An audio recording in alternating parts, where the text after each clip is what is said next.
Hai, balik lagi di RWPP Plot. Akhirnya setelah sekian lama menanti, anime yang satu ini kembali lagi. Kalian pasti rindu dengan petualangan MC pemburu game sampah ini. Ya, dia adalah Hizutome Rakuro, atau sering kita panggil dengan nama Sanraku. Ya, ini dia alur cerita anime Shangri-La Frontier Season 2 Episode 26. Wibu. Episode ini melanjutkan episode pada season pertamanya pada penutup episode 25 season 1, di mana ditutup dengan pertemuan Sanraku dengan seorang yang disebut Profesor yang merupakan ketua dari klan pengetahuan. Sanraku melanjutkan perjalanannya untuk menjadikan Bilak sebagai pengrajin kuno.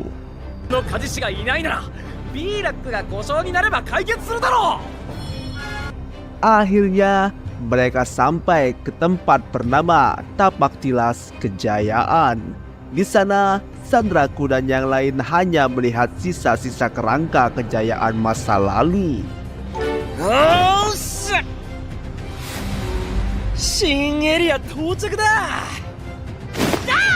Sebelumnya, saat Sanraku bertemu dengan Profesor, di saat itu Profesor menawarkan kerjasama untuk mengungkap rahasia dunia.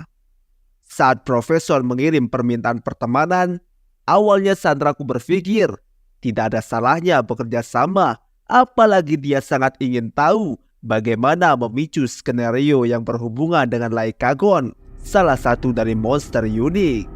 Akhirnya Sanraku menerima permintaan pertemanan dari Profesor.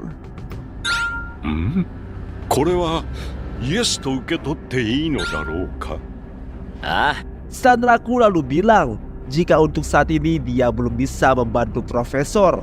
Akan tetapi jika Profesor ingin tahu soal Wazaemon, dia lebih baik bertanya kepada Pensilgon. Profesor lalu teringat jika yang dimaksud adalah Pensilgon, the Giant Killer, di mana Profesor mengetahui jika dia sedang dicari oleh Schwarzful.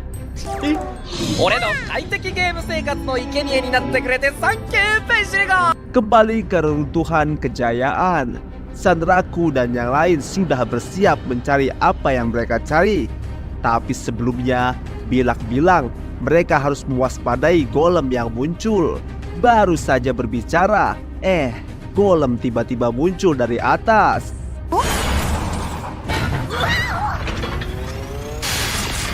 Belum sempat menganalisa musuh, golem itu langsung menyerang dengan semburan api.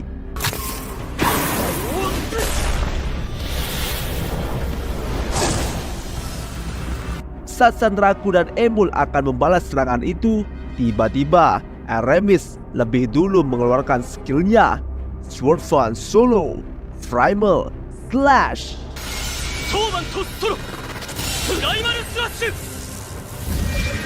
Sekali serang, golem itu langsung musnah. Bahkan hadiah yang biasa player dapatkan setelah mengalahkan musuh juga ikut musnah. Saat berbincang soal Sanraku tidak boleh lengah, tiba-tiba bola-bola batu menggelinding ke arah kaki Sanraku dan menjepit kaki Sanraku. Setelah diperhatikan, ternyata itu bukanlah batu biasa, tapi itu adalah bom. Dengan cepat Bilak memukulnya dengan palu dan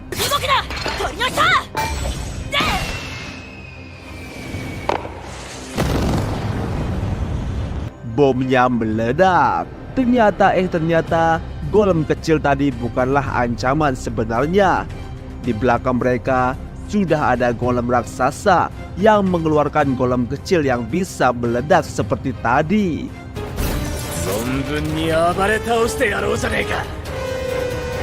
Golem bola-bola bom itu menyerang mereka. Saat dipukul, golem-golem kecil itu meledak.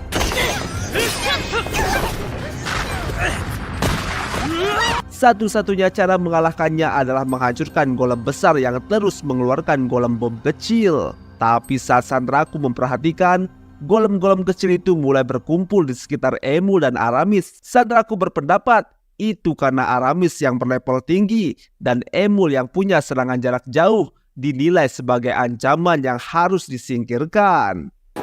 Koi Bilaku, chance da. Oretachi de kimeru zo. Inilah kesempatan Sanraku dan Bilak mengalahkan golem besar itu. Sanraku berlari dengan cepat, sementara Bilak ada di punggung Sanraku. Saat akan menyerang, Sanraku pikir akan mudah, tapi ternyata golem itu cukup lincah. Dia melompat ke tempat yang tinggi.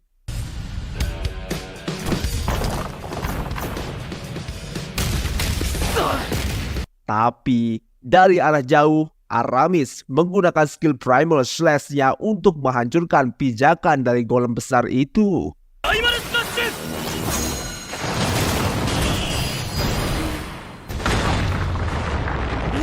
Tapi sebelum jatuh, golem itu kembali melompat.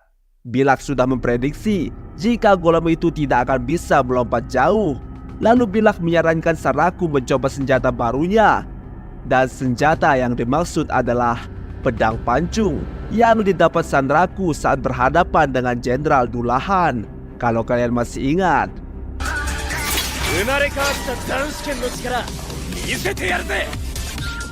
Golem itu tepat terjatuh ke arah Sanraku. Dengan momentum yang pas, Sanraku menggunakan skill Glowing Pierce. Tusukan langsung membuat inti dari golem itu terlihat.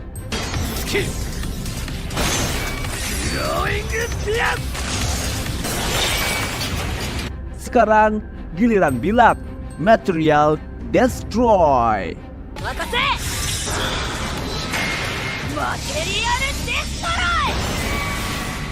Golem itu terpental ke atas dan terlihat seperti akan meledak. Menyadari itu, Sanraku dan Bilak langsung menjauh. Dan benar saja, ledakan yang dahsyat terjadi.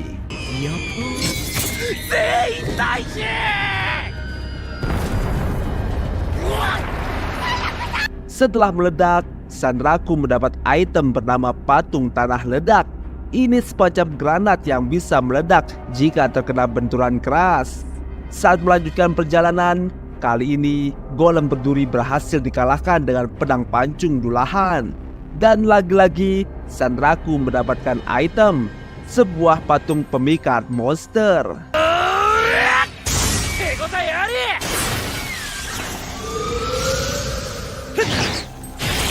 Saat melanjutkan perjalanan, Bilak bingung di mana tempat yang akan mereka tuju.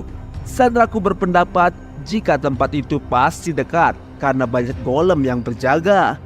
Dan tanpa diduga, Sanraku menemukan tempatnya, yaitu di bawah tanah.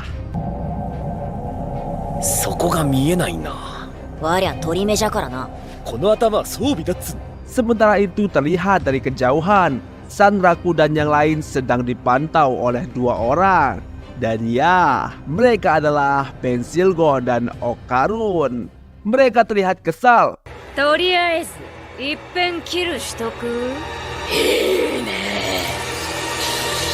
Karena Sanraku tidak membalas email mereka. Dan episode ini pun selesai. Melanjutkan situasi di mana Sanraku dan yang lain menemukan pintu masuk menuju pabrik senjata. Tapi mau dilihat pun sepertinya tempat itu sangat dalam. Untuk memeriksanya, Bilak melemparkan lempengan besi.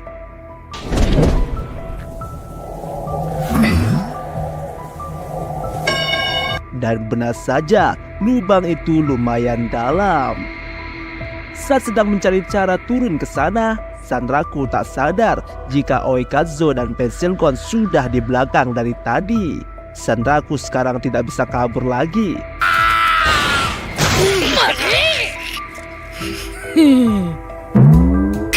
Saat Sanraku bertanya bagaimana mereka bisa tahu lokasi Sanraku, ternyata Pensilgon dan Oikazo tahu jika Sanraku menyimpan banyak kristal Scorpion di inventory. Dan tentu pensil Gon tahu kristal Scorpion hanya muncul di tebing kristal. Jadi Sanraku bisa dilacak. Sanraku benar-benar lupa jika inventory itu bisa diakses juga oleh pensil Gon dan Oikazo. Oikazo lalu bertanya, siapa kelinci coklat dan kucing yang bersama Sanraku? Dengan lantang, Sanraku bilang jika dia adalah penempat skenario unik yang tak mungkin ditemui Oikazo.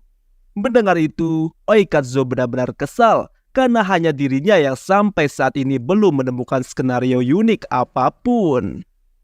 Setelah itu, Sanraku meminta bantuan pensil Gon dan Oikazo untuk membantunya mencari unit implementasi sihir.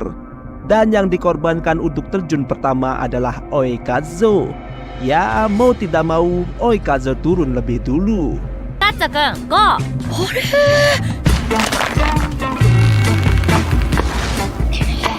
Saat Oikazo turun, dia melihat sebuah ruangan yang terang. Lalu dia melapor jika di bawah aman. Maka yang lain juga ikut turun. Saat semua turun, Oikazo hendak memeriksa tempat itu. Tapi tak sengaja, dia mengaktifkan alarm peringatan.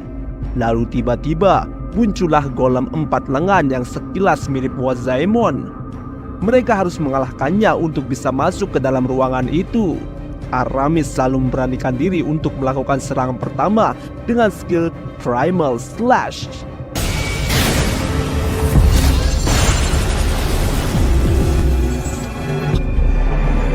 Tapi Aramis terlalu percaya diri karena rupanya serangan Primal Slash berhasil ditangkis dengan mudah. Jelas jika golem yang satu ini berbeda dari golem sebelumnya. Tapi pensil Gon, Oikazo dan Sanraku malah tidak takut sama sekali. Mereka justru bersemangat. Dan inilah aksi dari klan Wolfgang yang pertama. Sanraku mulai serangan lebih dulu dengan teknik pisau forval. Serangan Sanraku menargetkan bagian belakang golem itu dan kena dengan telak.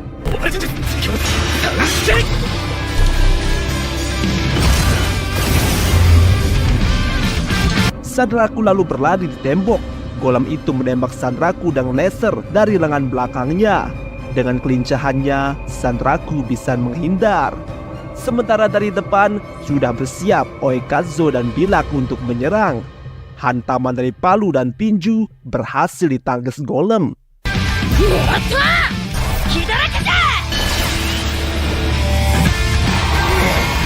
Sementara Sanraku dari belakang masih diserang laser. Oikazo dan Bilak terus melakukan serangan dari depan. Dari jauh, Aramis dan Emul menyiapkan serangan mereka. Dan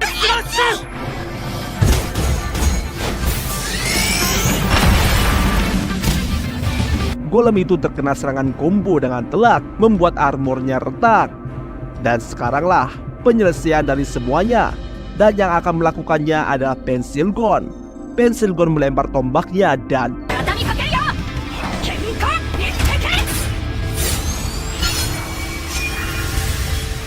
tombaknya tepat mengenai armor golem yang retak.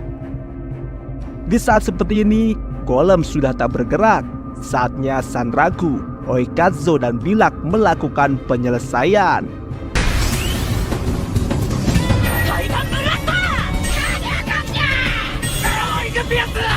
Dan golem penjaga pun berhasil dikalahkan. Setelah mengalahkan golem penjaga, terlihat jika sekarang pensil Gon punya tombak baru yang bernama Tombak Suci Kelp Wolf, yang merupakan salah satu dari 5 senjata pahlawan di dunia SLF. Sementara itu, Oikazo dengan susah payah membuka pintu. Dia selalu saja gagal membukanya. Tapi setelah beberapa kali mencoba, akhirnya Oikazo berhasil membuka pintu itu. Rupanya untuk membukanya dibutuhkan legacy weapon dari Wazaemon.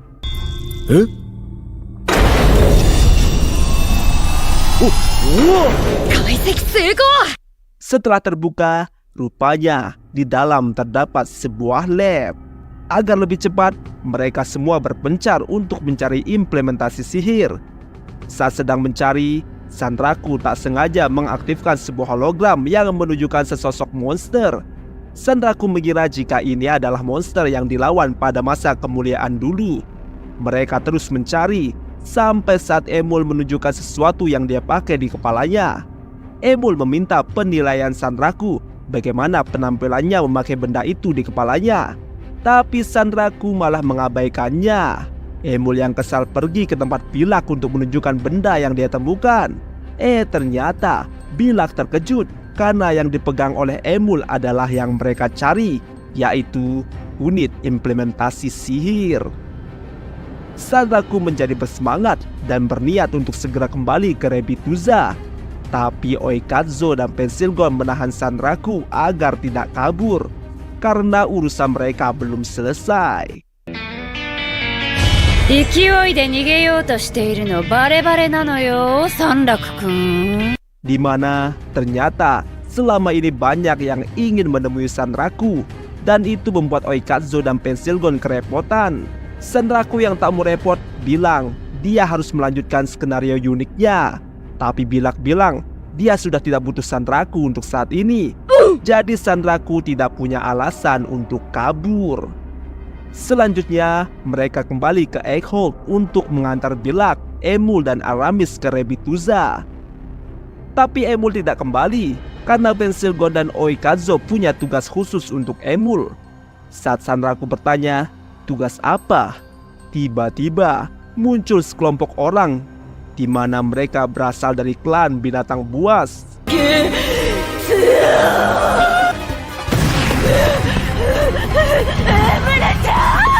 Di mana mereka sangat terobsesi dengan Emul. Mereka seperti orang kesurupan saat bertemu dengan Emul. Dan episode ini pun selesai. Melanjutkan momen ketika Sanraku dan Emul bertemu dengan sekelompok orang-orang yang terlihat kesurupan melihat Emul. Saat Sanraku mencoba melarikan diri, dia malah ditahan oleh Oikazo dan Pensilgon. お互い様でしょ。 Tapi saat Sanraku memperhatikan, Sanraku sadar jika orang-orang ini bukan mengincar dirinya, tapi mengincar Emul. Jadinya Sanraku malah melempar Emul dan mengorbankannya.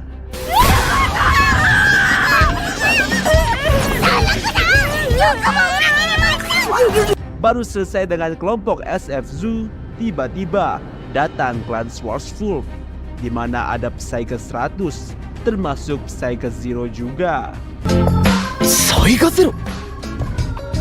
君とはずっと話してみたかったんだ、三楽くん。 Ternyata belum selesai. Bukan hanya klan SF Zoo dan Schwarzwolf, tapi juga ada klan ilmu pengetahuan yang diwakili oleh Profesor. はや、まさかそちらからコンタクトを取っていただけるとは。 Setelah semua berkumpul, mereka mengadakan rapat di kedai biasa. Belum diketahui tujuan rapat ini, tapi sepertinya Pensilgon merencanakan sesuatu. Rapatnya dimulai dengan Psyche 100, pemimpin dari Schwarzwolf, langsung mengajukan negosiasi. Dia meminta informasi tentang monster unik Lycagon, sang pembunuh malam. Sebagai imbalannya, mereka akan memberikan cara untuk menghapus kutukan Lycagon. Sanraku sangat tertarik, tapi dia memikirkan apa yang harus dia ceritakan. Dia tidak boleh mengungkap tentang Rebituza, karena jika Animalia dan yang lain tahu, itu bisa gawat. Jadinya, Sanraku berniat hanya memberikan informasi tentang Lycagon dan Wazemon saja, tidak lebih, tidak kurang. Sanraku mulai bicara. Dia bilang jika pertarungan biasa tak cukup untuk mengalahkan monster unik, mereka harus mengerjakan skenario unik bonus. Dikatakan karena kemunculan Lycagon tidak bisa ditebak, kemungkinan skenario uniknya terdapat pada pembaharuan besar-besaran yang akan dilakukan. Lalu di sini Profesor bicara soal istrinya, apakah dia merepotkan atau tidak untuk Psyche 100. Seolah-olah istri Profesor ada hubungannya dengan Schwarzwolf. ないは迷惑をかけていないかね、サイガハンドレット君。ああ、マッシブダイナマイトさんですか。 Lalu Profesor memberikan informasi terkait 7 monster Colossus atau monster unik. Pertama, Lycagon, sang pembunuh malam. Kabarnya jika dia adalah serigala betina. Kedua adalah Ketarnit, sang kedalaman mutlak. Monster ini berwujud gurita yang muncul di lautan. Namun informasi ini baru didapat dari NPC saja, karena belum ada pemain yang melihatnya secara langsung. Kemudian ada Silkworm, sang penguasa langit. Dia adalah naga emas yang ditemui secara acak, sama seperti Lycagon, dan dia selalu mencari pahlawan yang berani menghadapinya. Lalu ada Orkestra, sang gema kegelapan. Informasi tentangnya ditemukan di perpustakaan Royal Kerajaan Enford, yaitu kerajaan besar yang menguasai seluruh benua. Katanya dia bisa mengendalikan tsunami, berbalut api, dan menjatuhkan petir. Tapi tidak ada petunjuk bagaimana wujudnya, yang diketahui hanya namanya saja. Dan terakhir adalah Wazaemon yang berhasil dikalahkan Sanraku dan yang lain. Profesor bilang mereka sudah melakukan penelitian, tapi informasi yang mereka dapatkan hampir sama seperti yang ada di internet. Tiba-tiba, Pensilgon mengeluarkan buku kebenaran edisi penjaga malam yang ia dapat setelah mengalahkan Wazaemon. Semua orang terkejut, terutama Profesor. Buku itu berisi banyak informasi tentang Wazaemon. Pensilgon punya niat untuk memeras Profesor untuk membelinya. なのだけれども、この本の貴重性を理解してくれるライブラリーの教授さんになら。 Dengan bersemangat, tentu saja Profesor mau membelinya dengan harga berapapun. Pesaing 100 kembali ke pertanyaan soal informasi tentang Lycagon. Dia bertanya bagaimana pola serangan dari Lycagon. Sanraku lalu memberitahu soal pola serangan dari Lycagon. Sanraku menjelaskan begitu banyak, sampai-sampai pesaing 100 bertanya kenapa Sanraku bisa menghafal detail seperti itu padahal baru pertama kali bertemu dengan Lycagon. 変態なんだよこいつ。そうそう、変態変態。なんだお前らその言い草は。 Tapi Sanraku bilang jika ada satu serangan pamungkas Lycagon yang sangat berbahaya, karena saat itu Sanraku sendiri tidak tahu apa yang terjadi dengannya. Tiba-tiba dia terkena serangan fatal, padahal dia tuh nggak dalam jangkauan serangan Lycagon.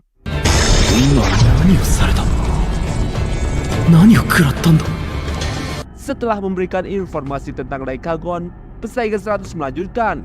Dia ingin menawarkan Wolfgang dan Schwarzwolf untuk bersatu. Tapi sebelum melanjutkan kalimatnya, Animalia memotong pembicaraan. Dia bilang jika itu bisa dibicarakan nanti-nanti. Sekarang giliran Animalia untuk mengajukan permintaan, di mana ternyata permintaan dari klan SF Zoo adalah informasi tentang negeri Vorpal Bani, yaitu Rabbituza. ボーパルバニーの国ラビッツについて。 Sanraku yang mendengarnya langsung saja kaget. Dia pikir SF Zoo ingin tahu tentang skenario unik terkait Rabbituza. Tapi ternyata yang diinginkan Animalia bukanlah informasi skenario unik Rabbituza, tapi akses bebas masuk ke Rabbituza. そう、私が知りたいのは。ウサギの国ラビッツへの振り。 Rupanya Animalia tidak, bahkan semua orang sudah tahu cara akses skenario unik Rabbituza. Tapi setelah mengalahkan bos skenario unik yang menyerang Rabbituza, yaitu melawan ular Lagonia, pemain akan diusir dari Rabbituza dan tidak bisa kembali ke sana lagi. Makanya, karena cuma Sanraku yang bisa bebas keluar masuk Rabbituza, Animalia ingin tahu caranya. Dengan demikian, Sanraku menyarankan agar bertanya kepada Emul langsung. Saat Emul sadar, Sanraku lalu bertanya, apakah ada cara untuk mengundang manusia kembali ke Rabbituza setelah menyelesaikan misi melawan ular? Tapi Emul bilang dia tidak tahu, tapi dia akan bertanya kepada Edward. Emul bilang dia adalah kakak tertuanya sekaligus Raja Rabbituza. Terungkap jika Vash bukanlah Raja Rabbituza. Sanraku bertanya, Apa Emul bisa menemuinya dan bertanya? Dengan cepat Emul menjawab iya. Mungkin dia tidak mau lama-lama di tempat itu karena terus diganggu Animalia. 今すぐ迅速にかつじっくりと慎重に停電すわ。頼んだ。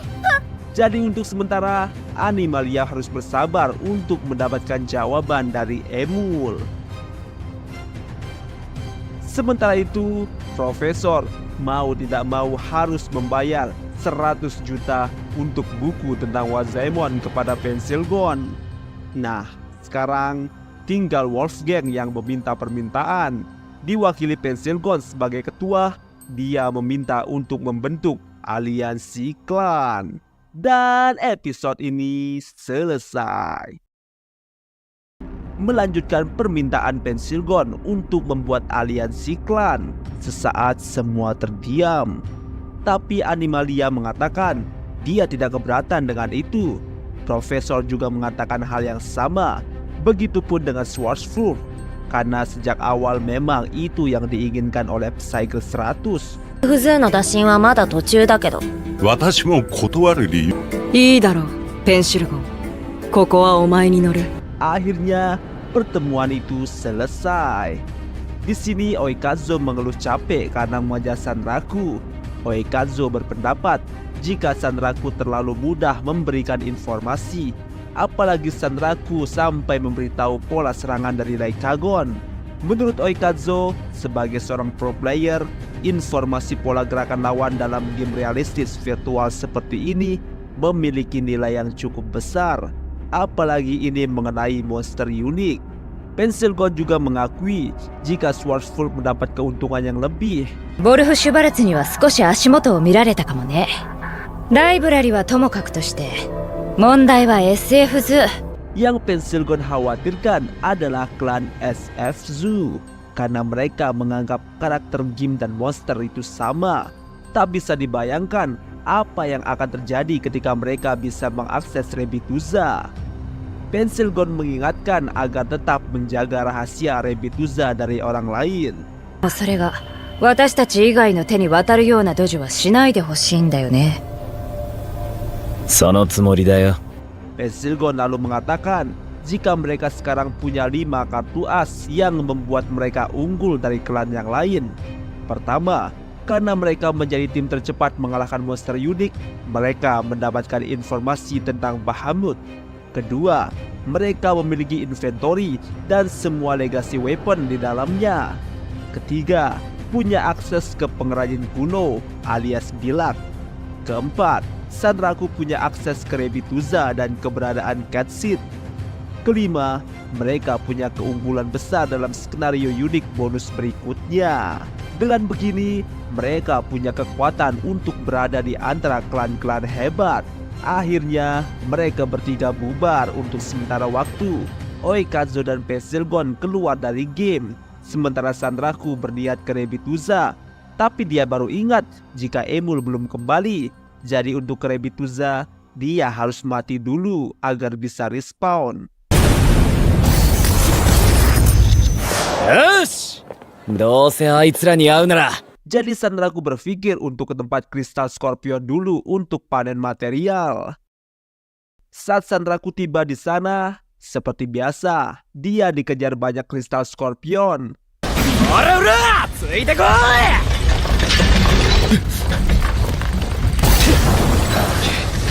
Saat Sanraku terkepung, sama seperti rencana sebelumnya, dia akan masuk ke inventory dan nanti keluar lagi untuk panen bekas tubrukan kristal Scorpion. 今頃どうしよう。早速回収しに行きますか。行くぜ、タトラベラ。 Namun saat Sanraku kembali, dia tidak melihat apapun. Seakan semua kristal Scorpion menghilang. Tiba-tiba,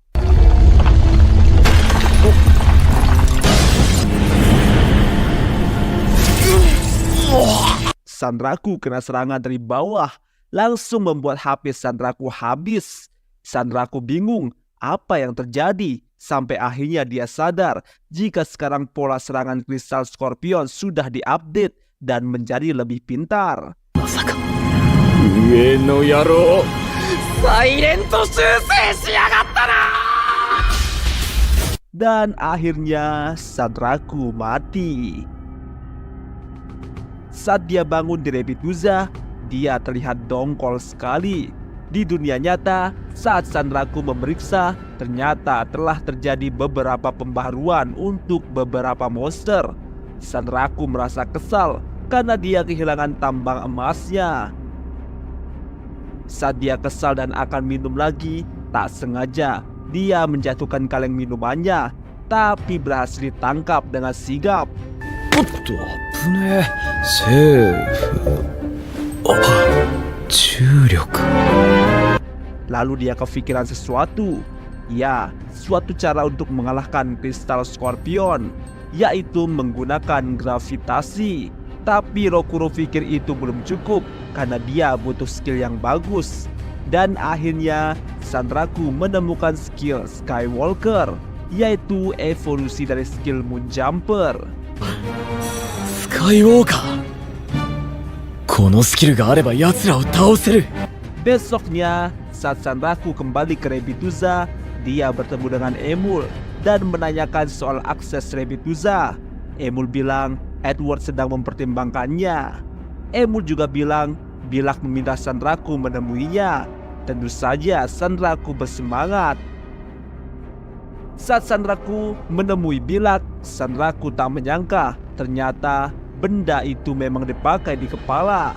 Ya, benda yang disebut dengan implementasi sihir. Bilak meminta Sanraku memberinya legacy weapon, dan Sanraku memberikannya.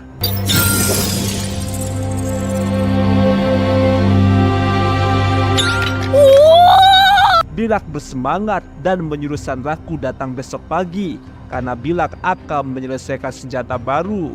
Tentu saja Sanraku bersemangat mendengarnya dan tak sabar. Tapi sebelumnya Bilak punya permintaan, di mana nanti saat dia sudah jadi pengrajin kuno, seharusnya dia sudah bisa membuat senjata baru. Tapi Bilak mau membuat legacy weapon dari material kristal Scorpion.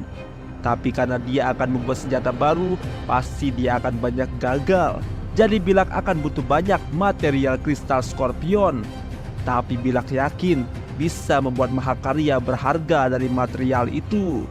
Tiba-tiba Bilak bersujud dan meminta Sanraku bertaruh padanya.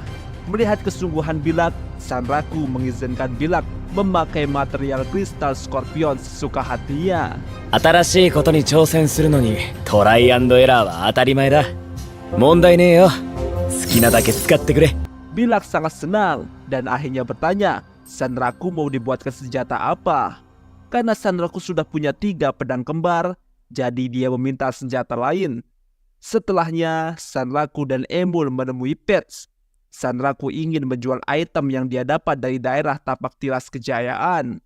Dan item yang dijual adalah patung penolak pedang.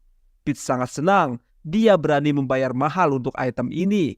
Bahkan Pits menawarkan, jika Sanraku mendapatkan patung 7 Colossus, dia akan membayar mahal. Mendengar itu, Sanraku malah bergejolak ingin mengoleksinya. おお、偶像か。いかん、収集欲が高まる。 Setelah mendapatkan uang, Sanraku membelikan Emul buku sihir baru. Emul sangat senang, dan sekarang saatnya pergi ke tempat ngarai jiwa kuno untuk meningkatkan level. Di ngarai jiwa kuno, Sanraku melawan wyvern zombie yang lari ketakutan. Di sini Emul menunjukkan sihir barunya, yaitu Magic Chain. やつを逃がすな。 マジックチェーン Di mana sihir ini mengeluarkan rantai yang mengikat lawannya. Itu sangat membantu Sanraku mengalahkan musuhnya dengan mudah. Glowing Pierce! Termasuk di sini mengalahkan Jenderal Dullahan. Tak perlu waktu lama, Sanraku berhasil mengalahkannya dengan bantuan Magic Chain dari Emul. Dan Sanraku akhirnya naik level ke level 79. スキルの強化、進化が行われる。その今適当に考えた技名だ。Di sini Sanraku mendapatkan banyak skill baru dan update skill. Dan seperti dugaannya, Sanraku mendapat skill yang dia cari, yaitu skill Skywalker. Sebelum ke tempat kristal Scorpion, Sanraku terlebih dahulu menyuruh Emul kembali ke Rebituza agar aman. Sekarang Sanraku sendiri datang ke tempat kristal Scorpion. Setibanya di sana, Sanraku langsung memancing kristal Scorpion agar mengejarnya.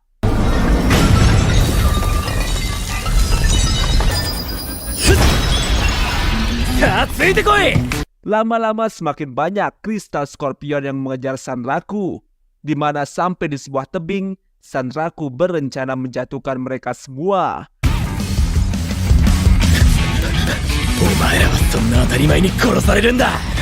Jadi saat di ujung tebing, Sanraku melompat dengan moon jumper.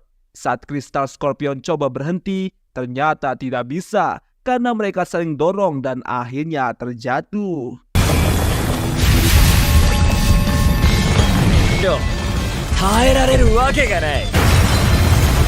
Saat terjatuh itulah Skywalker digunakan. Skill ini memungkinkan Sanraku untuk berpijak di udara untuk melompat.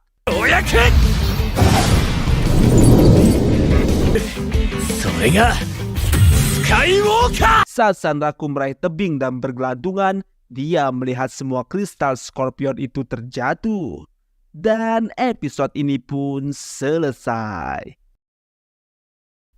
Setelah berhasil dengan rencananya yang Sanraku sebut sebagai Scorpion Fall, Sanraku sekarang yakin dia akan naik level karena mengalahkan kristal Scorpion yang begitu banyak.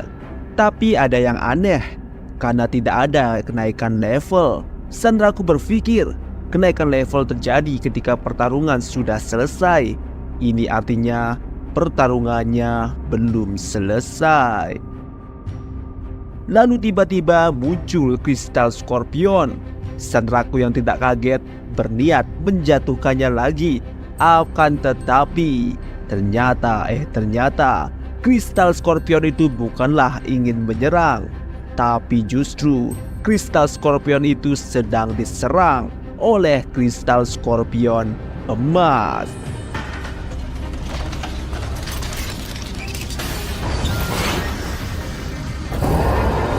Sanraku langsung dikejar.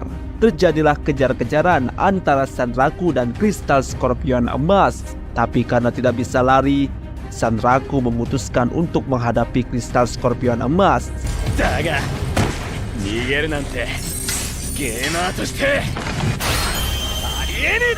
Kristal Scorpion emas ini sangat berbeda dari kristal Scorpion biasa, di mana dia tidak berkelompok dan capitnya sangat tajam.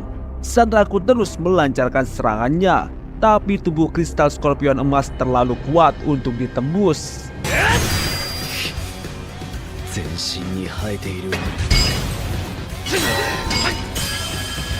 Lalu kristal Scorpion emas mengangkat sengatnya.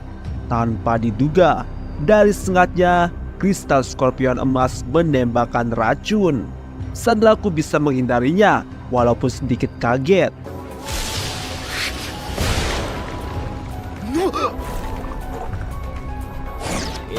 Akhirnya Sanraku menyadari jika kristal Scorpion emas memang dibuat untuk spesialis tempur.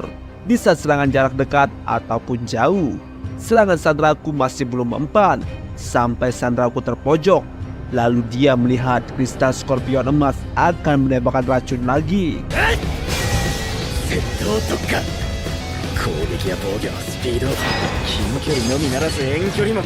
Saat Sanraku sudah bersiap, tiba-tiba racun yang ditembakkan bukanlah seperti tembakan racun sebelumnya, karena racun kali ini ditembakkan secara menyebar.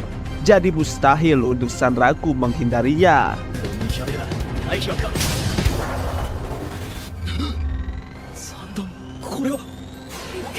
Kecuali Sanraku masuk ke dalam inventory. Telat sedikit Sanraku bisa mati.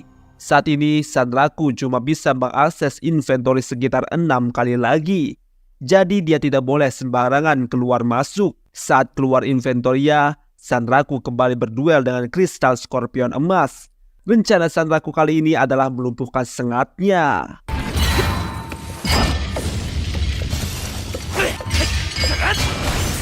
Sanraku akhirnya mengganti senjatanya menjadi Empire B Twin Blade yang memiliki serangan racun korosif. Dengan glowing spheres, Sanraku menusuk kristal skorpion emas. Dan benar saja, itu membuat luka korosif yang merusak bagian tubuh kristal skorpion emas.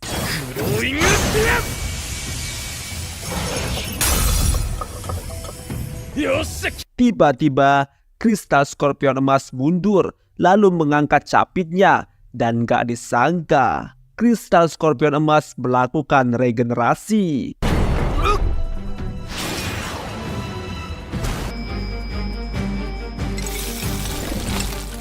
Tapi Sanraku tidak patah semangat, karena tujuan awal Sanraku adalah mengalahkan Lei Kangkon.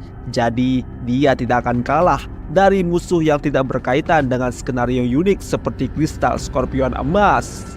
Pertarungan Sanraku terus berlanjut. Sanraku selalu berusaha membuat luka fatal pada kristal skorpion emas, tapi sangat sulit dikarenakan setiap terluka, kristal skorpion emas selalu saja beregenerasi.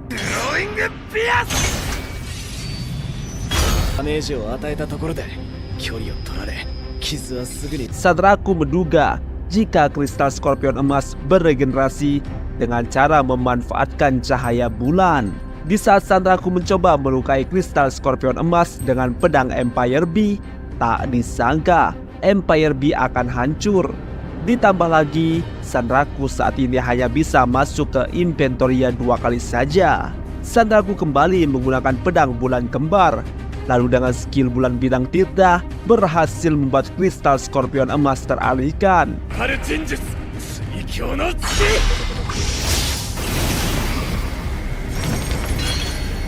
Selanjutnya, Sanraku menggunakan skill pembantian tanpa henti, di mana Sanraku menyerang secara bertubi-tubi sampai stamina-nya habis.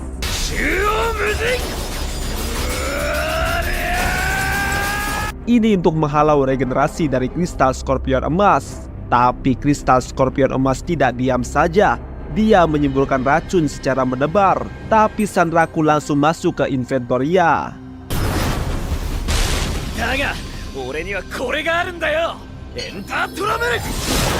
Saat keluar inventoria, dia melihat kristal skorpion emas sedang memulihkan diri.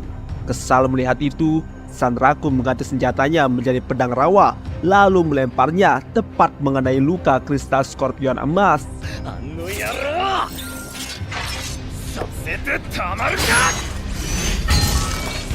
Jadinya, kristal skorpion emas tidak bisa beregenerasi.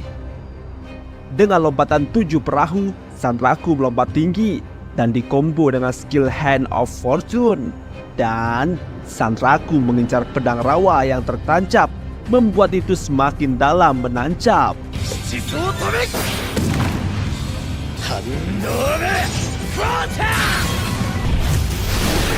Menyadari jika kristal skorpion emas harus mengangkat kedua capitnya untuk beregenerasi, Sanraku menggabungkan pedang bulannya menjadi satu.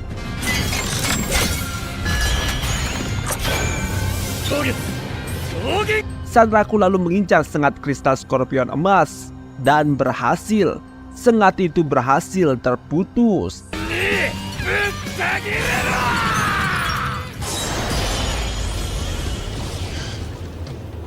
Melihat kesempatan, Sanraku lalu mengamankan sengat yang terputus untuk disimpan di inventoria. Tiba-tiba, kristal skorpion emas masuk ke fase 2. Dia marah dan mengeluarkan aura kemarahan. Akibat amukan kristal skorpion emas, tak sengaja membangunkan kristal skorpion yang lain. Kini Sanraku terkepung. Kristal skorpion emas menyerang Sanraku, tapi Sanraku sudah punya ide. Dia menggunakan skate foot, lalu seperti meluncur melewati kristal skorpion emas.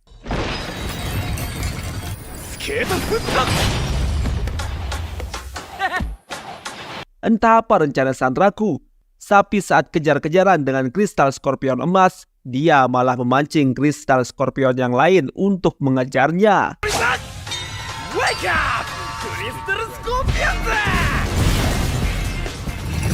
Rupanya rencana Sanraku adalah mengadu domba antara kristal skorpion emas dan kristal skorpion biasa, di mana dia tahu jika kristal skorpion tidak akur dengan kristal skorpion emas.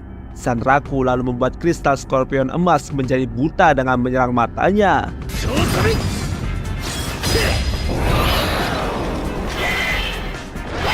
Saat semua kristal skorpion sudah berkumpul, langsung saja Sanraku masuk ke dalam inventoria dan membiarkan kristal skorpion emas dikeroyok kristal skorpion biasa. だが視界を奪われた状態で大量のクリスタルスコーピオンとの Meski kuat, tapi jika dalam keadaan buta, kristal skorpion emas tidak akan berkutik melawan kristal skorpion yang begitu banyak. Saat Sanraku keluar dari inventoria, dia melihat capit kristal skorpion emas sudah terputus.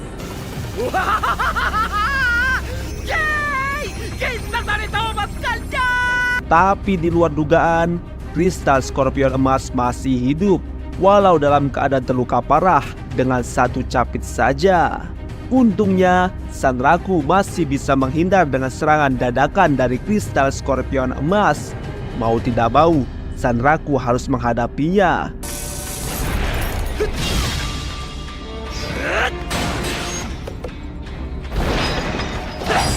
Apalagi sekarang dia sudah tidak bisa masuk ke inventoria. Jadi inilah pertarungan penentu. Karena sudah buta, kristal skorpion emas hanya bisa mendeteksi Sanraku dari getaran saja. Saat Sanraku akan menyerang dari atas, tiba-tiba sebuah uap dikeluarkan kristal skorpion emas, membuat Sanraku harus mundur.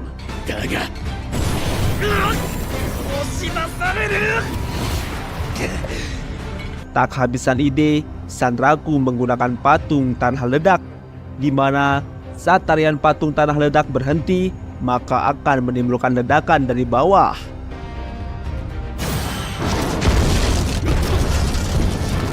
Dan benar saja, ledakan besar terjadi. Saatnya Sanraku menyelesaikannya dengan teknik pedang Forval, tebasan bulan sabit.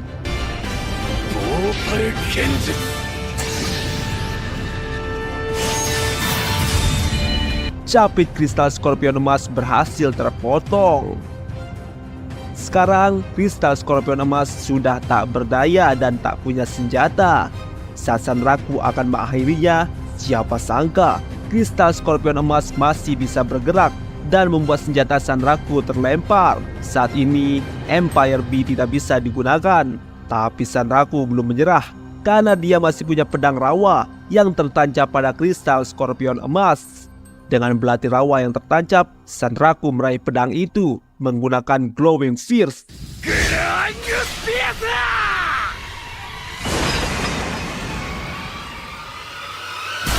Dari kristal skorpion emas pun berhasil dikalahkan.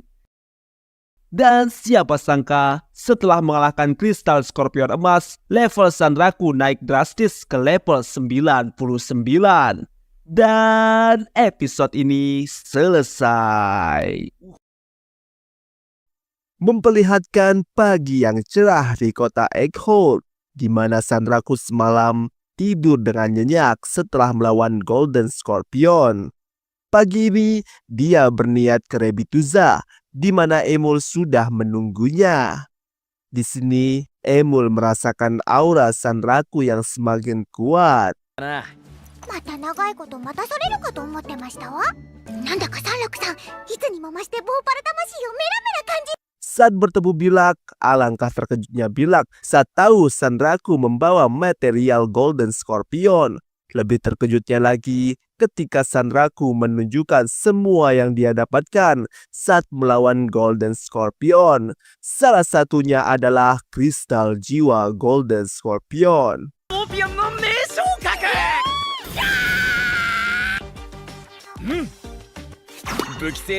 Emul melihat ada satu bagian yang belum Sanraku beritahu. Emul bilang itu sangat indah, tapi dengan teganya Sanraku bilang jika itu adalah tai dari Golden Scorpion. 三楽さん、綺麗でしょわ。の排泄物だ。Setelah mengalahkan Golden Scorpion waktu itu, Sanraku masih harus kabur dari Crystal Scorpion. Apalagi waktu itu Inventoria sudah tidak bisa digunakan.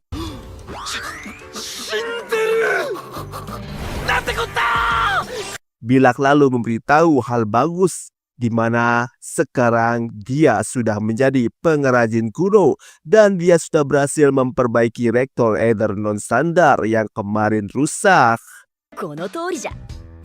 おお企画がエーテルにさすがだビーラクやったなおい Sanraku sangat senang mendengar itu. Apalagi sekarang dia bisa menggunakan semua barang legacy weapon yang ada di Inventoria. Di mana Sanraku sangat ingin menggunakan zirah khusus yang ada di sana. Saat di Inventoria, Sanraku sangat tidak sabaran ingin memakai legacy weapon yang ada di sana. Tapi ada yang aneh. Karena memakai artinya mengenakan itu di tubuhnya. Sementara di tubuhnya ada kutukan Nekagon yang membuat dia tidak bisa memasang item apapun. 呪いのせいでそうでできねえよバカ野郎 Jadilah Sanraku-san kesal dan sedih.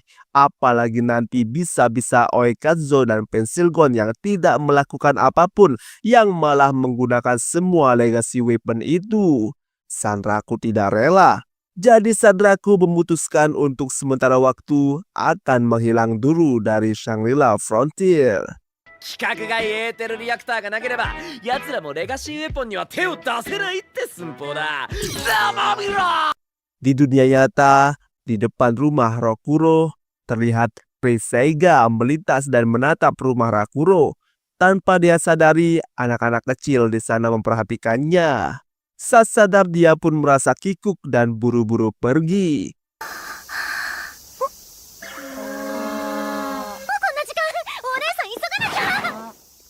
Sementara itu, Rakuro, aka Sanraku di dunia nyata, merasa sangat bosan.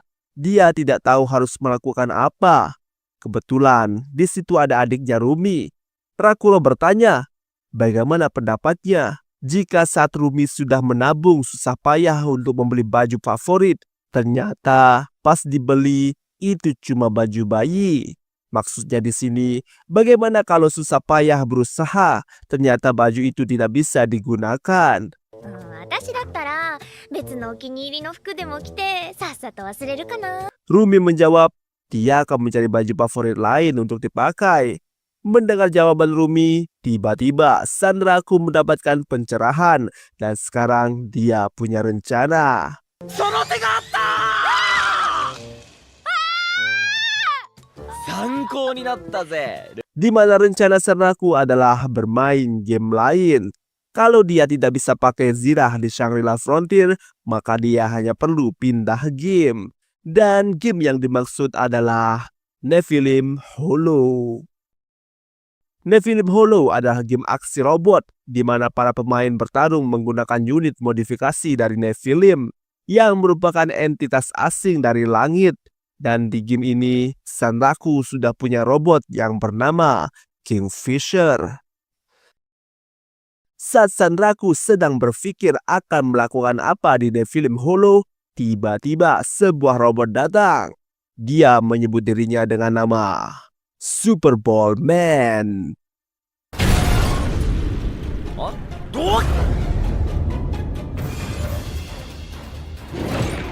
Dia seperti punya dendam kepada Sanraku, tapi Sanraku malah tidak mengingatnya sama sekali. Super Ball lalu memberitahu jika dia pernah melawannya saat kenaikan peringkat.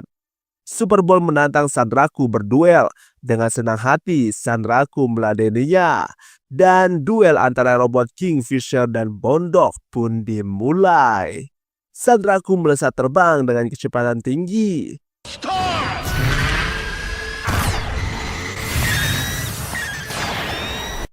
Di dalam game Nephilim Hollow, player tidak duduk di kokpit mengendalikan robot, tapi justru bersatu dengan robot itu sebagai satu kesatuan.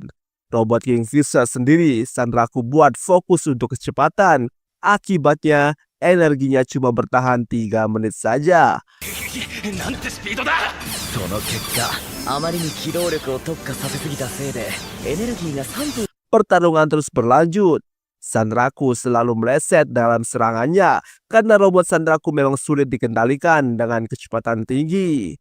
Bondok lalu menembak. Sanraku menghindar, tapi kali ini Bondok menggunakan laser fleksibel, yaitu laser yang bisa memantul. フレキシブルレーザーか。 Untungnya Sanraku bisa menghindar. Di saat Sanraku sudah merasa aman, ternyata Bondok muncul dari belakang dan dengan sigap mereka beradu serangan. 遅れたけどな。パンツァーパンチャー。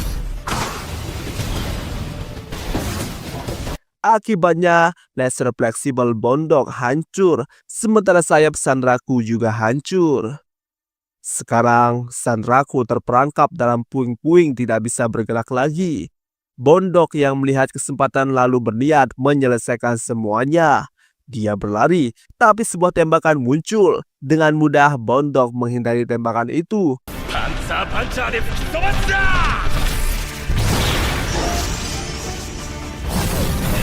Tiba-tiba sesuatu keluar dari kepulan asap. Bondok mengira itu adalah Kingfisher dan melompat lalu akan menyerangnya. Tapi ternyata itu hanyalah umpan saja.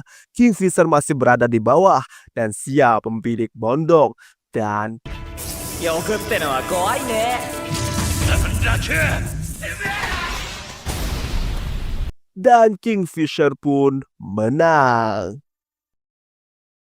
Di saat Sanraku sedang berbangga atas kemenangannya, Super Bowl yang peringkat 2 saat ini bilang dia akan mengalahkan Rush dan jadi peringkat 1.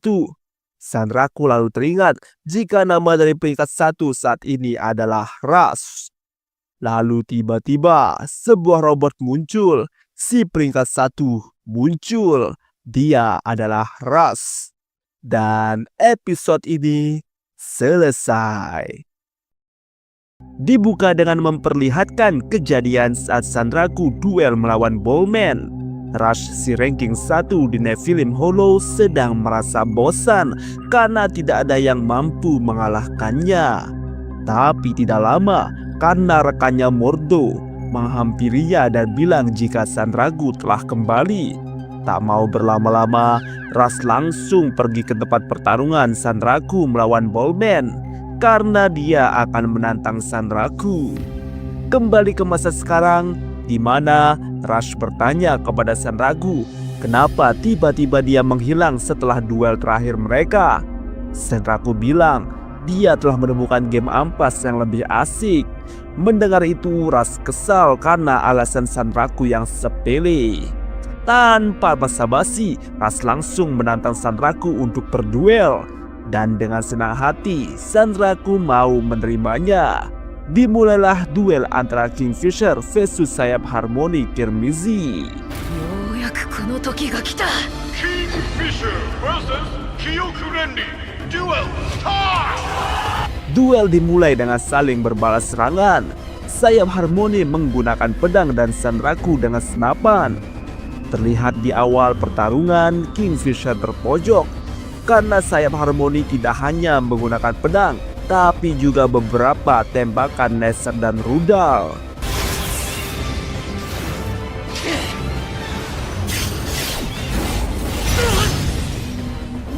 Tapi Sanraku bisa mengimbangi itu semua. Apalagi sempat Kingfisher berhasil membalas serangan sayap harmoni dengan membuat robot sayap harmoni sampai di pojokan. Tapi tak semudah itu untuk mengalahkan sayap harmoni.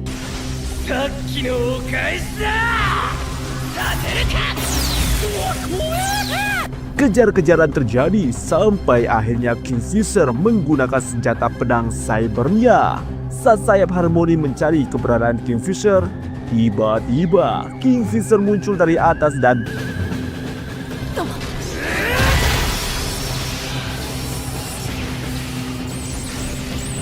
adu pedang terjadi.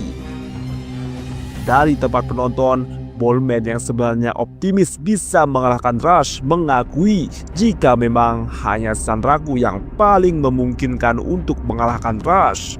Kingfisher bersiap melakukan serangan lagi. Begitu juga dengan sayap Harmony.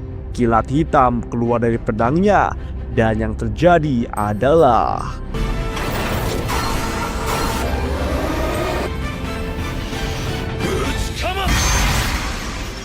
robot Kingfisher hancur. Ballman yang tadi mendukung shock dengan wajah kocak, dan duel ini dimenangkan oleh Harmony sayap Crimzy.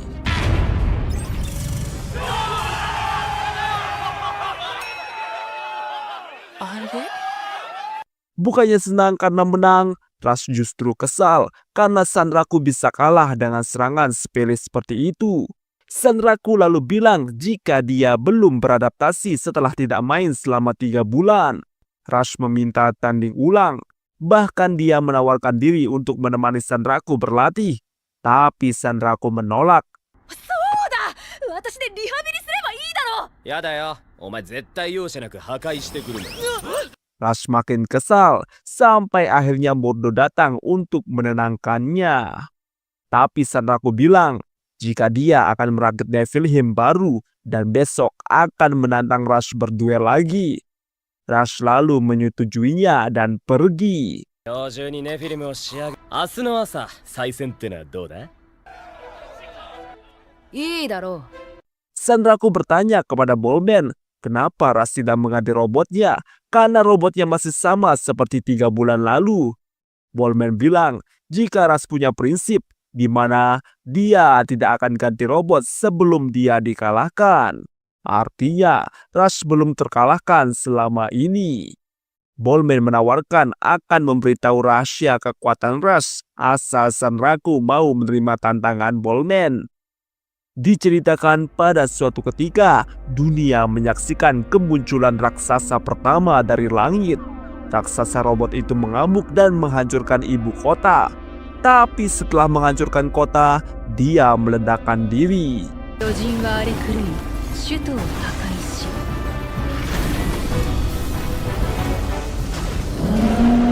Sejak hari itu, raksasa-raksasa lain berdatangan. Peradaban hampir hancur, tapi di tengah krisis umat manusia, manusia menemukan teknologi baru. Dan itu adalah teknologi fusi antara manusia dan raksasa. Dan itulah awal pertempuran Nephilim. Pertempuran antara raksasa liar dan raksasa yang dikendalikan manusia yang telah berlangsung selama 200 tahun.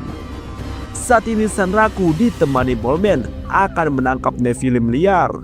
Di sana terlihat ada 3 Nephilim dan ada satu tipe yang terlihat berbeda, yaitu Nephilim yang menutup mata.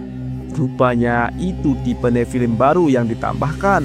Tapi kebanyakan player tidak mau memakainya karena kekurangannya. Dan bukan Sanraku namanya kalau tidak memilih sesuatu yang berbeda. Sanraku akan mengincar Nephilim itu. Ada 3 tahap yang diperlukan untuk merakit Nephilim baru. Pertama, menangkap Nephilim liar. Kebanyakan Nephilim dari langit adalah Nephilim mata terbuka. Mereka menyerang pemain sebagai musuh. Tapi kadang ada Nephilim yang berbeda karena memiliki mata tertutup, dan Nephilim tipe inilah yang bisa digunakan sebagai bahan. Dan Sanraku berhasil menangkap Nephilim mata tertutup.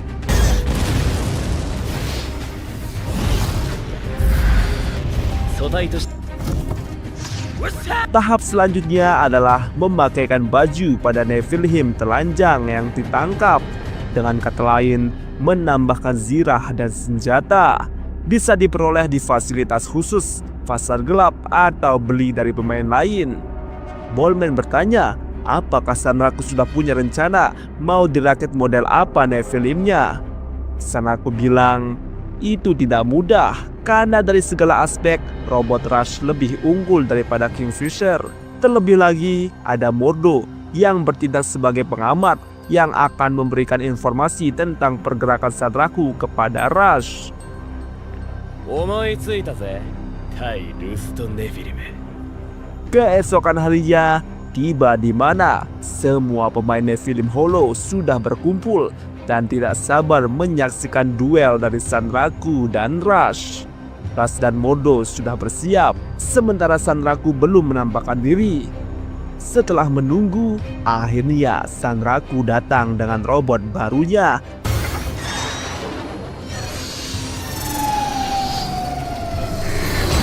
Di mana kali ini robot Sanraku benar-benar berbeda karena bukan tipe yang bisa terbang. Dan tahap terakhir dari pembuatan robot Nephilim adalah memberinya nama, dan robot Sanraku dinamakan Fiddler Crab yang artinya kepiting biola. Sama seperti robotnya, memiliki satu tangan besar mirip biola, di mana itu adalah capit pemotong. 攻撃速度の遅い近距離武器だ。あのロマン武器は高速軌道の非翼連理と相性がいいとは言えない。 Mordo menganalisa jika capit pemotong itu memang mematikan, tapi gerakannya lambat dan tidak cocok melawan unit cepat seperti robot Rush. Tanpa menunggu lama, pertarungan pun dimulai.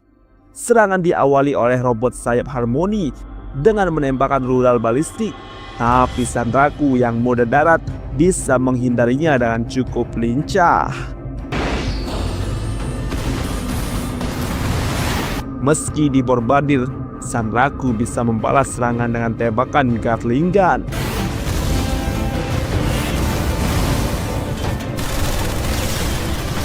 Mordo yang menganalisa senjata unit Sanraku masih heran kenapa Sanraku memilih komponen-komponen itu, padahal itu bukan senjata yang logis untuk melawan robot sayap Harmony.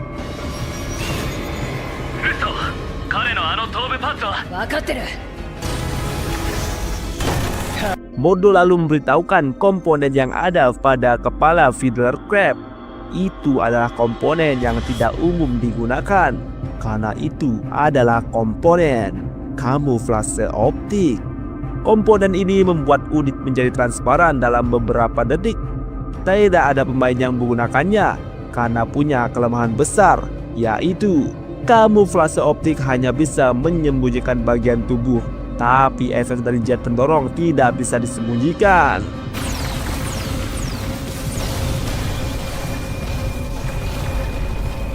Sanraku menggiring sayap Harmony ke tempat sempit, tapi sayap Harmony langsung memborbardir Sanraku dengan misil dan terjadilah ledakan besar.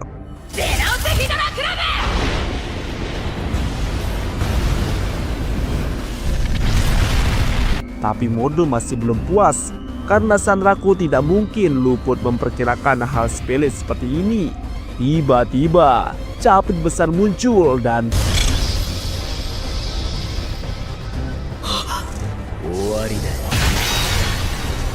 tangan robot sayap Harmony terpotong, dan episode ini selesai.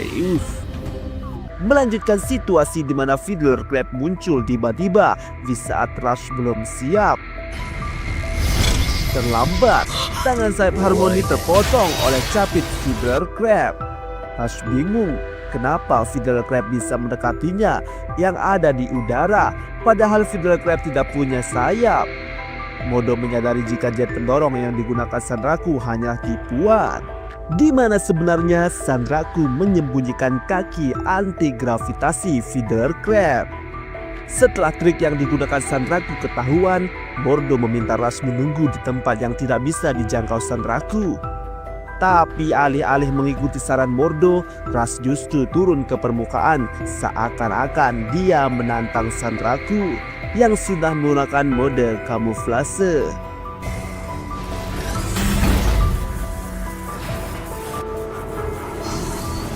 Meski begitu, kemampuan kamuflase Fiddler Crab ada batasnya, di mana saat menyerang, kamuflasenya akan menghilang. Fiddler Crab muncul dari belakang dan akan menyerang, tapi hal itu sudah terbaca oleh Rush. Dengan tendangan memutar, Rush berhasil memotong capit Fiddler Crab.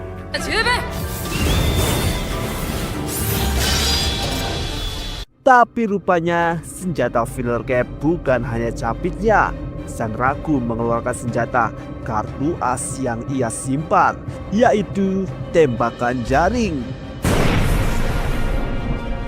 そんなものは切り札とはやはり Ras meremehkan senjata andalan Sanraku yang cuma jaring saja. Dengan mudah, Ras bisa menghindar. Tapi tiba-tiba, Sanraku muncul dan mengeluarkan gergaji dari kepalanya, lalu menghantamkannya ke sayap Harmony Crimson.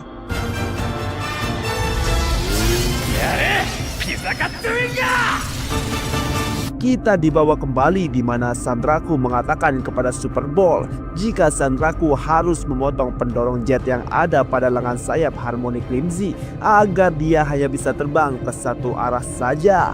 Dan sekarang terbukti sayap Harmony Crimson kena jebakan Sanraku.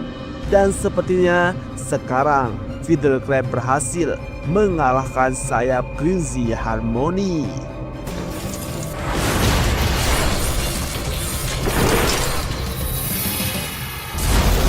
Saat selesai, Ras mengakui kekalahannya.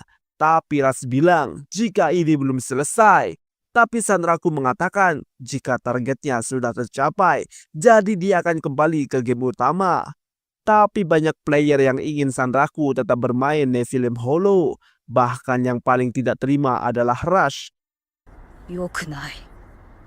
え？よくないぞそれは。 Sampai-sampai Sanraku keceplosan jika tujuannya bermain Nephilim Hollow hanya untuk melampiaskan frustasi karena tidak bisa main robot di Shangri-La Frontier. Mendengar Shangri-La Frontier, Ras mengungkapkan jika dia pernah bermain Shangri-La Frontier, tapi dia tidak menemukan robot yang bisa dikendalikan pemain. Ras menjadi bersemangat. Oleh karena itu, dia ingin membuat negosiasi. Di mana jika informasi soal robot Sanraku itu benar, Rush akan memberitahu info skenario unik yang berkaitan dengan monster unik ke Tarnit, sang kedalaman mutlak. ボトやらの情報次第ではユニークモンスター。深淵のクターニットに Mereka pun berpindah ke tempat sepi untuk negosiasi, di mana negosiasinya berisi pertukaran informasi soal skenario unik ke Tarnit dengan informasi tentang robot yang bisa dikendalikan pemain di Shangri-La Frontier. Sanraku meminta Rush untuk memberikan informasinya lebih dulu untuk memastikan kevalitannya. Dikatakan juga oleh Sanraku jika robot yang ada pada dirinya saat ini bukan cuma miliknya seorang. Jadi dia harus meminta persetujuan yang lain, yaitu Pensilgon dan Oikazo. できない一本間違えたらあいつらに何されるか分かったもんじゃないからな Rush menyetujui hal itu. Dia meminta Mordo memberikan informasinya. Mordo mengatakan ada sebuah skenario unik di 50 Sia berjudul Menembus Utusan Kedalaman, di mana di sana ada NPC bernama Stud yang mengaku sebagai bajak laut. Saat menjalankan skenario unik, mereka mengetahui informasi tentang kapal hantu Crying Inchman. Menurut pengakuan Stud si NPC, kapal ini menculik manusia untuk dipersembahkan kepada penguasa kedalaman. Tapi sayangnya, Rush dan Mordo tidak menyelesaikan skenario unik itu karena Rush ingin berhenti karena tidak menemukan robot. Tapi Sanraku masih belum puas dengan informasi itu karena Sanraku pikir itu hanya skenario unik biasa. Karena jika itu skenario unik menuju monster unik, akan ada tanda ekstra yang muncul di belakang judulnya. Dengan begitu, Sanraku akan membantu Rush dan Mordo untuk menyelesaikan skenario unik dan mendapatkan skenario unik bonus. Rush lalu bertanya, apa benar jika Sanraku akan berhenti bermain Nephilim Hollow? Sanraku bilang jika Nephilim baru Rush sudah siap, Sanraku akan datang melawan Rush. Perkataan Sanraku sudah sangat keren. Tapi yang tidak Sanraku tahu, jika ternyata Nephilim baru milik Rush memang sudah disiapkan, yang bernama Antinomy Kelabu. Jadilah mereka berduel saat itu juga. Tapi di sisi lain, Hizutome benar-benar terhibur dengan pertarungannya.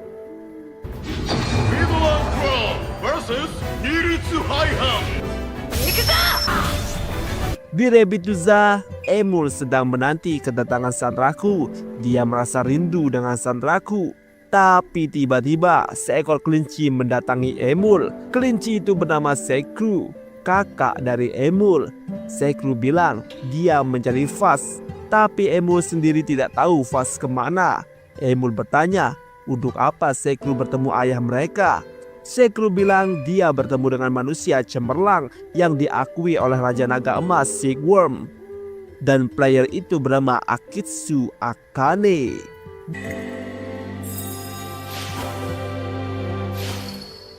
Akitsu Akane desu.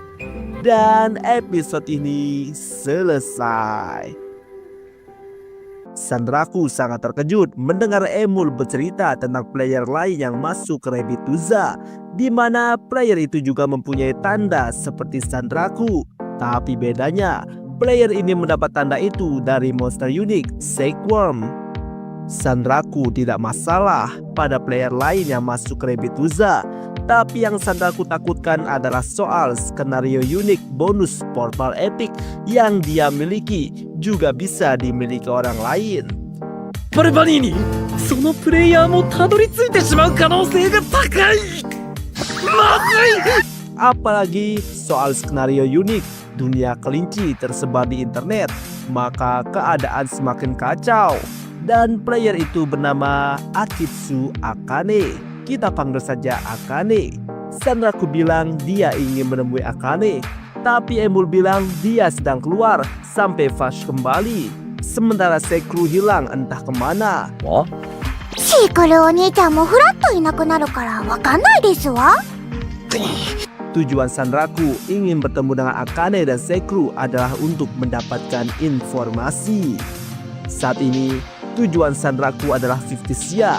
Dia harus sampai di sana sebelum pukul 8 pagi. Mendengar itu, Emul sangat bersemangat. Tapi sayangnya Sanraku bilang jika Emul harus tetap di sini karena ada misi penting untuk Emul, yaitu dia harus mengawasi Akane. または足止めをしておいてもらいたいんだよ。よくわからないですが、 Di saat Sanraku akan pergi, sebelum itu Dirak datang dan bilang jika senjata yang Sanraku pesan sudah jadi. Senjata itu bernama Gilta Brill. Senjata itu seperti yang diminta Sanraku, yaitu senjata untuk pertarungan jarak dekat. 最高傑作リ・レガシーエボンギルタブリルじゃ。 Setelah menerimanya, Sanraku pun pamit. Di Egghold, Sanraku harus mencari cara untuk mencapai kota 50 Sia sebelum jam 8. Di mana saat dia melihat statistiknya, ada sesuatu yang menarik perhatian, yaitu di samping level Sanraku terdapat tulisan extend. 上限解放でもできるのか？後で調べてみるか。 Sanraku belum tahu apa maksudnya. Selain itu, karena perjalanan panjang, Sanraku butuh bantuan player lain. Jadi dia mencari cara siapa yang dapat membantunya. Sampai dia teringat satu player. Dan siapa sangka player itu adalah Psyger Zero. Dan tentu saja kalian sudah menebak apa yang terjadi. 来ちゃいましたよ。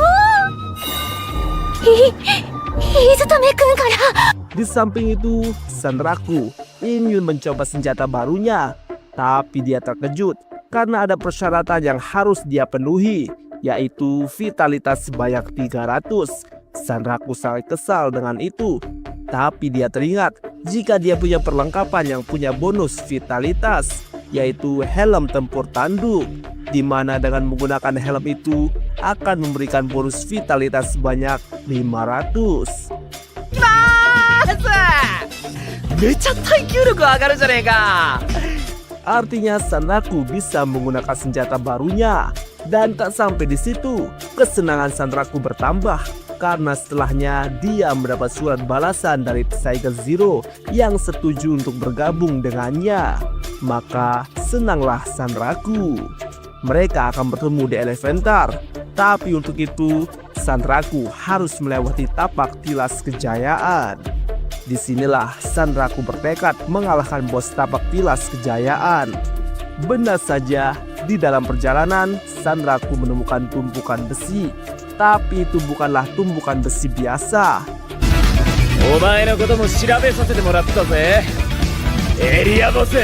Justru itu adalah bos daerah tapak tilas kejayaan, di mana struktur tubuhnya memang terdiri dari puing-puing besi. Dan bos tapak tilas kejayaan bernama Overdress Golem. Overdress Golem. Meski tampak besar dan pernah menjadi momok menakutkan bagi player, tapi semenjak kelemahannya ditemukan, sekarang bisa dibilang Overdress Golem hanya menjadi target pengujian untuk para player. Rekor tercepat mengalahkan Overdress Golem adalah 1 menit. Dan Sanraku akan memecahkan rekor itu. Overdress Golem memulai serangan dengan melemparkan puing-puing. Tapi dengan skate foot, Sanraku bisa menghindar dengan mudah.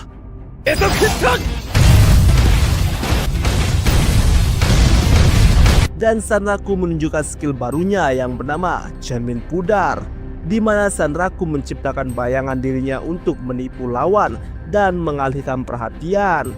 Sementara lawan teralihkan, Sanraku menuju titik kelemahan lawan.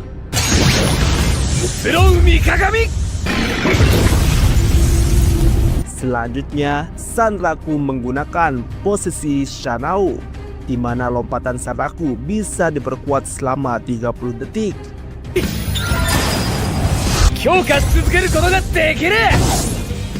Bukan hanya itu skill Sanraku, dia juga punya fleet foot. Dengan berbagai skill barunya, Sanraku akhirnya bisa mencapai puncak.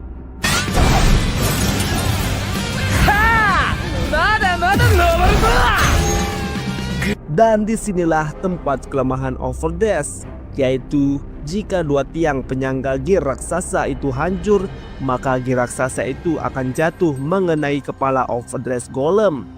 Dan saat itulah Sanraku menggunakan senjata barunya, yaitu Glitra Brill.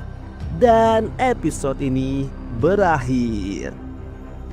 Dibuka dengan memperlihatkan pemimpin dari SF Zoo, Animalia, sedang menunggu seseorang. Dia membicarakan tentang suatu kesepakatan, dan orang yang ditunggu adalah Atul Penselgon.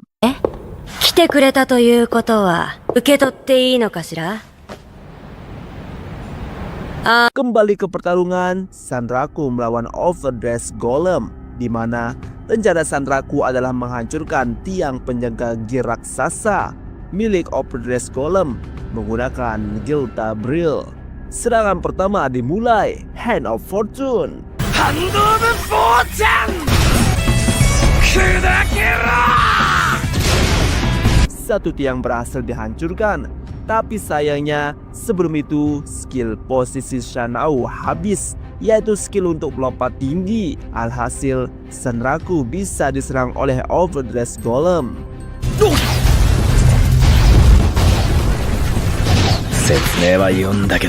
Tak kehabisan cara, Sanraku menggunakan skill dari senjatanya, yaitu Firing Up, di mana sebuah peluru kristal terlempar dan menancap. Lalu selanjutnya Sanraku meneriakkan Growing Up.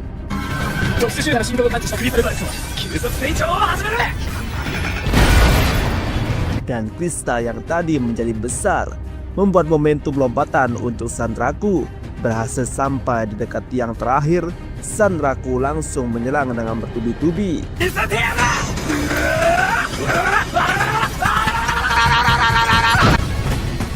dan berhasil.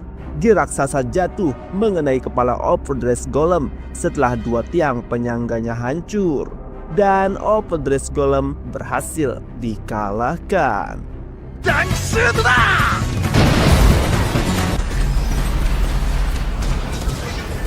Bukan hanya itu, Sanraku juga berhasil memecahkan rekor, di mana Sanraku bisa mengalahkan Overdress Golem kurang dari 1 menit. Sanraku akhirnya melanjutkan perjalanan ke Elementar. Di sana dia membeli item sebuah ikat pinggang, di mana itu bisa menambah vitalitas sebanyak 400. Itu cukup sebagai syarat untuk menggunakan Giltabril. Jadi Sanraku tidak perlu menggunakan helm bertanduk lagi. Sebelum menemui Psycho Zero, Sanraku berniat bersantai-santai dulu. Tapi tak sengaja dia mendengar omongan tetangga jika Psycho Zero terlihat marah. Dia seperti menunggu seseorang. Mendengar itu, Sanraku menjadi panik, mengira jika dia salah melihat waktu pertemuannya. Dia pun bergegas ke tempat Psycho Zero.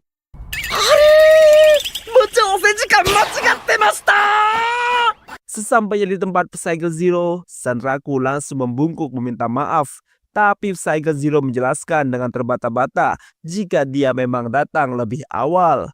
Mendengar itu, Sanraku menjadi lega. Setelah itu, langsung saja Sanraku mengutarakan maksudnya, yaitu meminta ditemani melewati reruntuhan kelam terlantar. Jadi Sanraku bertanya, apa yang dipinta Psycho Zero sebagai imbalan? Tapi Psycho Zero tidak mau meminta apapun. Dia berniat bersikap baik ke Rokuro agar bisa lebih dekat.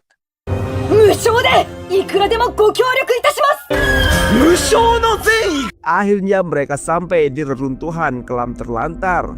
Perhatian mereka teralihkan oleh sebuah tangan raksasa yang tertancap pedang. Psycho Zero menjelaskan jika dahulu pernah terjadi perperangan hebat di sini.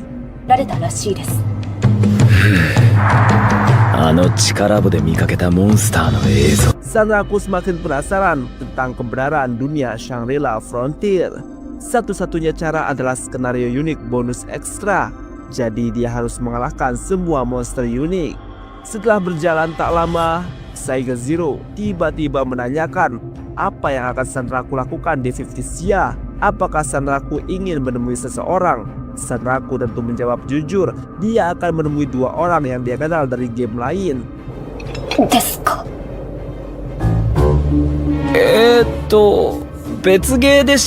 Psycho Zero bertanya lagi, apakah dia perempuan? Sanraku menjawab lagi, jika memang salah satunya perempuan.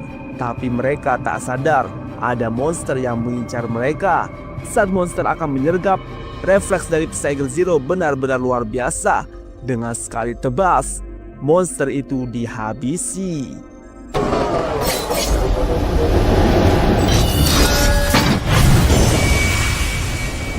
Psycho Zero melanjutkan pertanyaannya dengan berapi-api. Apakah itu teman Sanraku? Sanraku yang sedikit panik menjawab jika mereka belum terdaftar jadi teman. Di sini Psycho Zero hanya ingin memastikan jika dia tidak punya saingan. Tapi justru itu membuat Sanraku menjadi takut melihat aura menyeramkan dari Psycho Zero.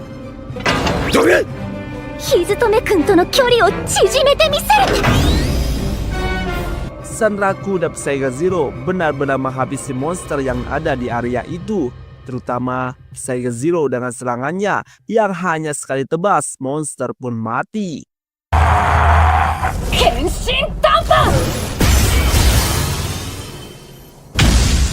Setelah mengalahkan semua monster, Psycho Zero membahas tanda kutukan Leikagon pada tubuh Sanraku agar dia bisa menggunakan perlengkapan. Tapi Sanraku bilang, ada untungnya juga dia punya kutukan ini.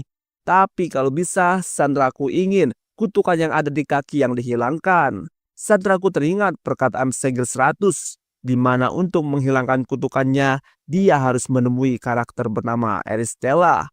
Psycho Zero menjelaskan jika Aristella adalah satu-satunya karakter spesial yang bisa menghapus semua kutukan termasuk tanda Leikagon. Jadi karena Aristella sangat populer, jadi dia dijaga oleh kesatria atau player berlevel tinggi. Jadi hanya dengan bantuan Psycho 100, sang ketua klan Schwarzpulp, Sanraku bisa menemui Aristella dengan mudah. Tapi Sanraku berpikir itu bisa dilakukan kapan saja. Jadi sekarang dia mau fokus ke 50 Sia. Sebelum melanjutkan perjalanan, Psycho Zero meminta sesuatu dari Sanraku. Daripada memanggilnya Psycho Zero, dia meminta Sanraku memanggilnya Rei saja. Dan Sanraku pun setuju.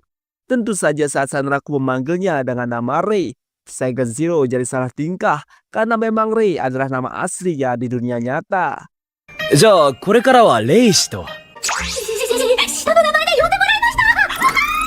mereka pun melanjutkan perjalanan.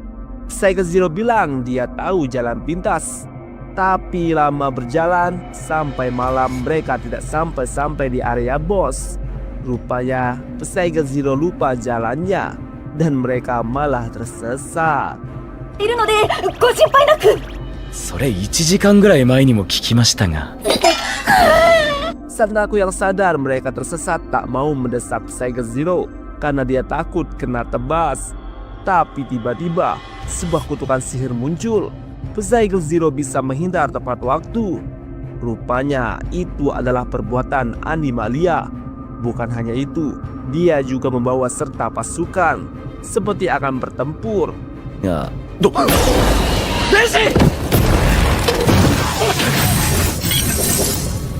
Rupanya tujuan Animalia kali ini adalah untuk memicu skenario unik.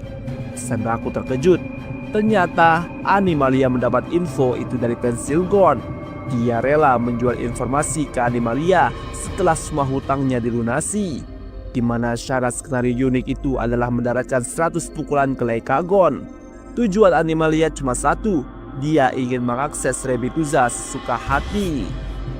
恒常的にラビッツへ訪れることが可能になり Tapi Sanraku sadar jika info yang diberikan Pensilgon masih ada yang kurang. Jadi dia tidak jadi kesal. Tapi Sanraku masih bingung apa yang dilakukan Animalia di sini.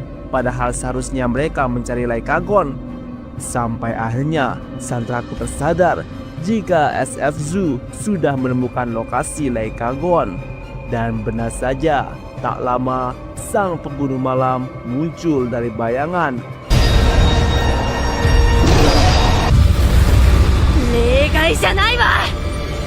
Dan episode ini pun berakhir. Tak mau menunggu lama, Sanraku bertemu kembali dengan Leikagon. Apa yang akan terjadi? Siapa yang akan menangkap Leikagon? Animalia atau Sanraku? Nantikan kelanjutannya hanya di RWPP Plot. Jangan lupa like, komen, dan subscribe.